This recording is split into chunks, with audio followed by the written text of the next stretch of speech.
હાથીને શેરડી બહુ ભાવે। એક દિવસ હાથી શેરડીના ખેતરે પહોંચી ગયો। ખેતરનો માલિક ઘસઘસાટ ઊંઘી ગયો હતો। હાથીએ પેટ ભરીને શેરડી ખાધી। હાથીએ હાથની માટે શેરડીનો ભારો પોતાની પીઠ પર લીધો। દૂરથી શિયાળે હાથીને આવતો જોયો। તેની પાસેનો શેરડીનો ભારો જોઈ શિયાળને પણ શેરડી ખાવાનું મન થયું। થોડીવારમાં હાથી શિયાળ પાસે આવી ગયો। શિયાળે દયામણો અવાજ કાઢી કહ્યું, અરે ઓ હાથીભાઈ, તમે ખૂબ દયાળુ છો। મને થોડી મદદ કરશો? હાથી કહે, બોલ, તારે મારી શી મદદ જોઈએ છે? શિયાળ કહે, હું ખૂબ બીમાર છું। મને તમારી પીઠ પર બેસાડી આગળના રસ્તે ઉતારી દેજો। હાથી કહે, એમાં શી મોટી વાત છે? એક કરતાં બે ભલા, કહી શિયાળને પોતાની પીઠ પર બેસાડી દીધો। શિયાળ હાથી ઉપર બેસી શેરડી ખાવા લાગ્યું।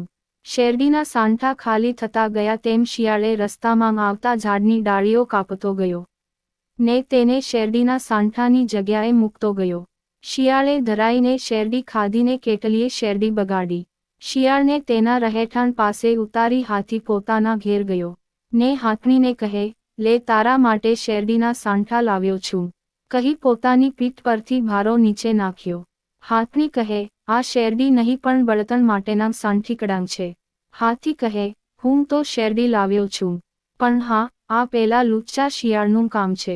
તે મને છેતરી ગયો છે। શિયાળને પાઠ ભણાવવા હાથીએ મધમાખીની રાણી પાસે જઈ બધી વાત કરી। મધમાખીની રાણીએ મધપૂડાઓની બધી માખીઓ એક મોટી થેલીમાં ભરી। હાથીને આપતાં રાણી બોલી, આ થેલી તમારી પીઠ પર મૂકજો, એટલે લાલચુ શિયાળ થેલી જોઈને લલચાશે। હાથીએ મધમાખીથી ભરેલી થેલી પીઠ પર મૂકી। તે શિયાળના રહેઠાણ પાસે પહોંચ્યો। શિયાળ હાથીને અને તેની પીઠ પરની થેલી જોઈને ખુશ થઈ ગયો। પહેલાની માફક જ તે ફરી હાથીની પીઠ પર જઈ બેઠો। તેને થયું થેલીમાં ગોળ હશે। શિયાળે થેલીના મોંની દોરી ખોલી ખાવા માટે હાથ નાખ્યો। ઘણા લાંબા સમયથી અંદર પુરાયેલ મધમખીઓ ફુવારાની જેમ થેલીમાંથી ઉડીને ડંખ દેવા લાગી। શિયાળે પીડાથી બૂમો પાડી, હાથીભાઈ મને જલ્દી નીચે ઉતારો, મારી ભૂલ થઈ ગઈ। હવે ક્યારેય પણ ચોરી નહીં કરું। હાથી નીચે બેઠો એટલે શિયાળ પીઠ પરથી ઉતરી ગયો।